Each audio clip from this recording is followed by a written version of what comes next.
Hey guys, and so for this video I am going to be doing the best book reads of 2021. These are the ones I actually read in 2021. I've been wanting to try to do more book reviews because I read a lot of books and I just like talking about books, so it's, I'm hoping like in this one I can at least talk a little bit about the ones I never got the time to make a video for, so yeah, this is going to be the top 10, so let's get started. So, of course, honestly, this isn't really any order. There were just 10 of the ones I really enjoyed. So, yeah, so the first one is actually Jericho by Anne McMahon. It's a romance, involves this librarian, Sid, that's her name, it's her nickname, but she goes to go back to her, I believe it's her home, I don't think it's her hometown actually. She just is going to find a job because she is getting separated from her husband who cheated on her, and so she takes up a library position and goes to Jericho. There she meets the resident doctor. I'm sorry, I cannot remember her name at the moment. But she's the doctor and they start getting close together, and it's really kind of a small town, just, getting to know all these different people, and it's more like a homey kind of feeling book. You feel like you're back in your hometown, and you got barbecues, and it's just, I don't know, it's just more of a gentler romance. They have a sequel in which it involves like a tornado, and it just felt very like a laid back, sweet romance for me, and I actually really enjoyed it more than I thought it was going to. It really kind of builds up the minor characters as well as the two main characters, so you really care about these, what these other people are doing as well, so it's kind of why I really liked it. So then there's Hell's Bells by Marie Castle. Another one that I didn't think I was going to enjoy as much as I did. It was a supernatural one. I'll have to read it again to be honest, but involved... God. Sorry, it's been a while, so probably have to rewatch or reread it, but I think there was like demons, vampires, I don't know. I just know that I enjoyed it the first time I read it, but actually I think I bought it, maybe? I think I bought it so I can reread it. The third one, Devolution by Max Brooks. If you saw my review, you know my thoughts on it. It's just overall, I love it as a horror book. I actually enjoy cryptozoology, so Bigfoot in general is fascinating to me, and actually having like a horror book that kind of focuses on Bigfoot, and it was very well written. So overall, I really did enjoy it. Max Brooks is a very good writer. I haven't finished World War Z, but I definitely need to because I was actually enjoying that. I got like halfway through, but yeah, I think this is like the only, these two, and then like the zombie survival handbook or whatever, he wrote that. But I think those are the only three he's written so far. I think he does a lot of research on his books, and so he has fewer, which, I mean, at least, I appreciate how, in depth he is with his books. So that was enjoyable for me. Pandora Room by Christopher Golden. Christopher Golden is interesting for me because I read two books by him, Pandora Room and, what was it? Arrakis, Ararat, what it's called.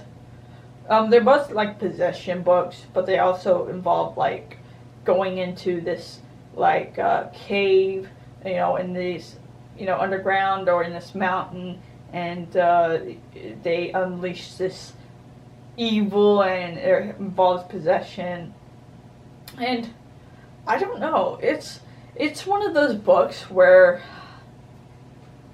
it's not one of your favorites, but it's also enjoyable enough that you keep reading his books and they're very comforting.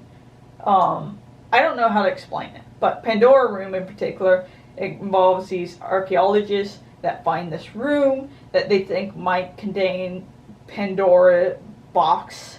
And so, of course, it opens and then shit starts going down. And so they have to figure out how to stop, what's happening. I was trying not to ruin it for you. If you want to go watch it, read it, but it was an enjoyable book for me. The next one, The X-Files, Trust No One. This is actually an anthology. It's by Jonathan, or edited by Jonathan Mowbray. Mowbray. I can't say it. But it's kind of a lot of different authors making, writing X-Files stories.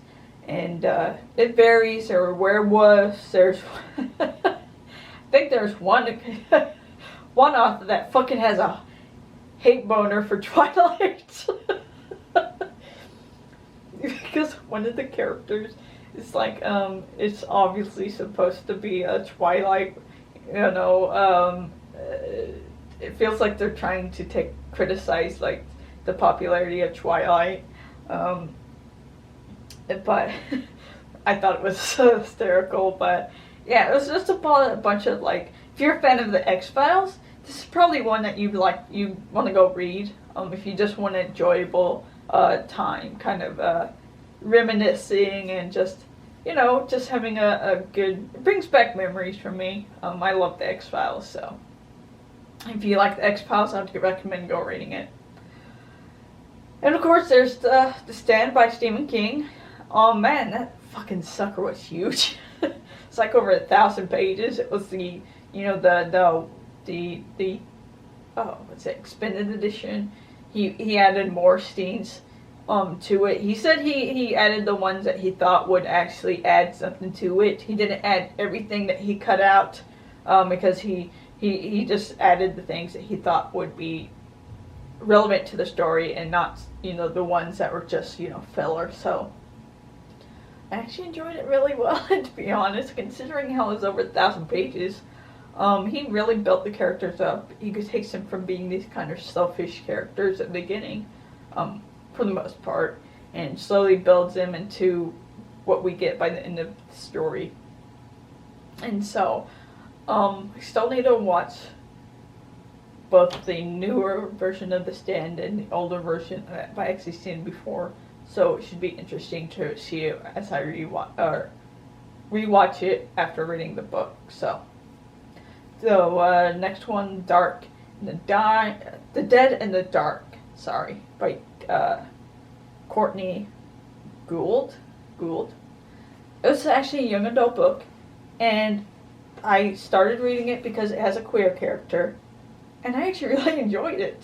It was a great horror book. The story is about this family of two fathers and their daughter, and these two fathers, they are investigators, I guess you could say, ghost hunters. They have their own TV shows. One of the father goes back to his hometown, and under the guise of trying to determine whether or not it'd be a good place for for an episode of the show. And eventually he asks them to come down to the hometown, so they all move down there. I think it might have been Reagan. I think that might have been their name. Anyways, yeah, they go down and they're kind of ostracized, I guess, by the community. It's pretty obvious that the two men have a rocky relationship with the townsfolk, and you eventually find out why. And when they go back to the one of the fathers, they're actually both grew up there, but one of them, once he gets back to town, murder starts happening, and people are suspecting that he's the one who's causing these murders. Kind of wrong and kind of right in that aspect, but we also see this other female character She was the one whose boyfriend goes missing, and they're trying to figure out what's happened to them. And then eventually we find out about this entity. It's called the Dark, and it's interesting because the Dark, we kind of see it from the Dark's point of view. It kind of has its own, like, talks about it in like the third person.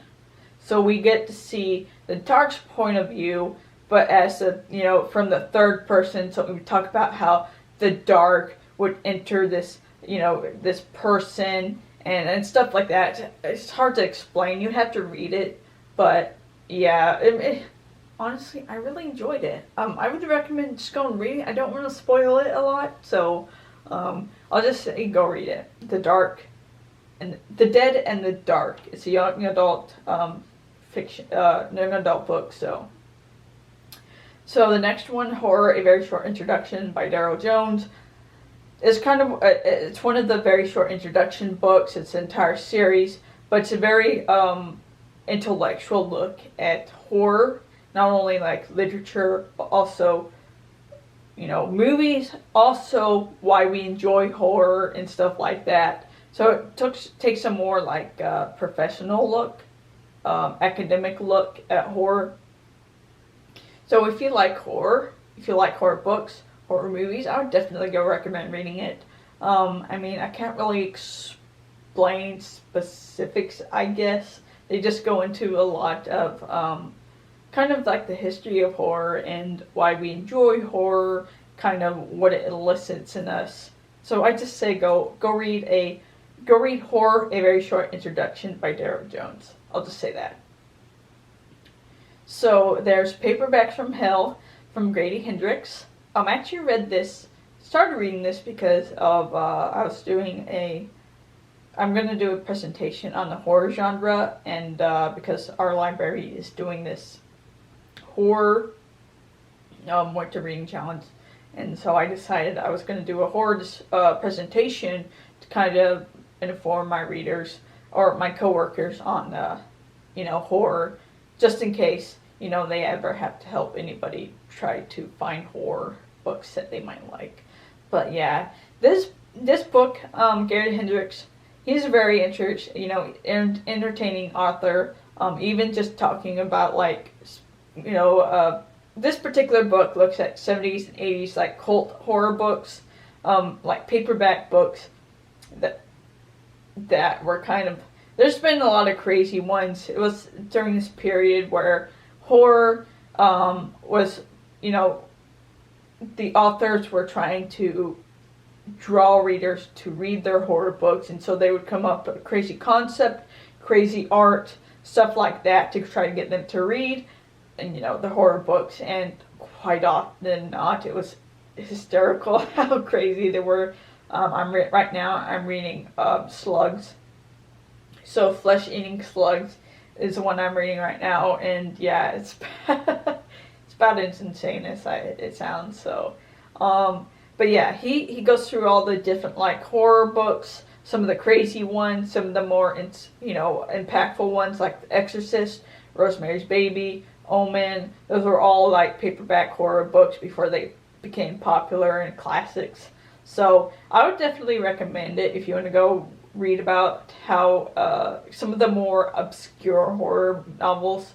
So yeah, that was entertaining for me.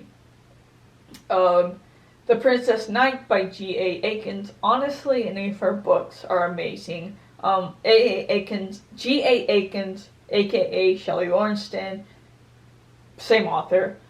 This one, Princess Knight, she focuses more on dragons / knights.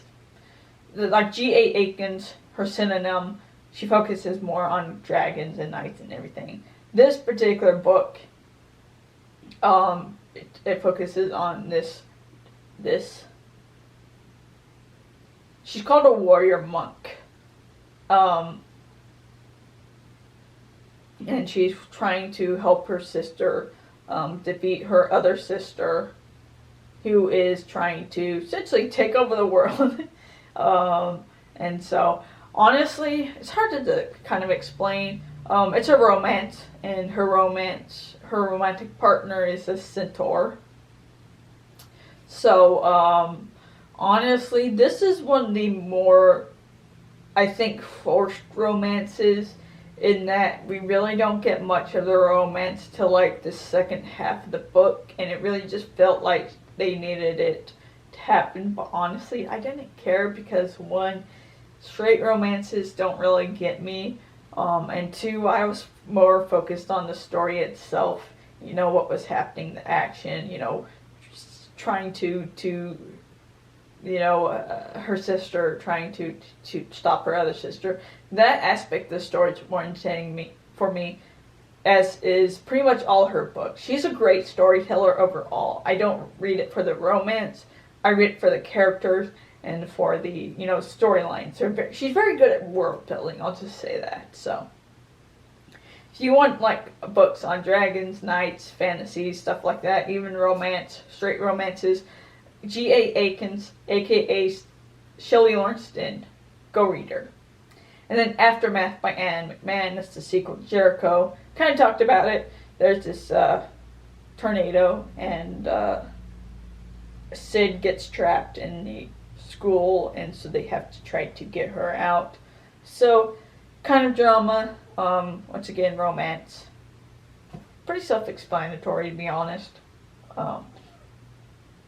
But another reason I like it, because with these two books, Jericho and Aftermath, they actually reference Rizzoli and Isles and Xena and Gabrielle when talking about this two romantic couples. So one's like Sid, she's blonde and shorter, and then we get the tall brunette, which obviously remind me of Xena, but they say that they say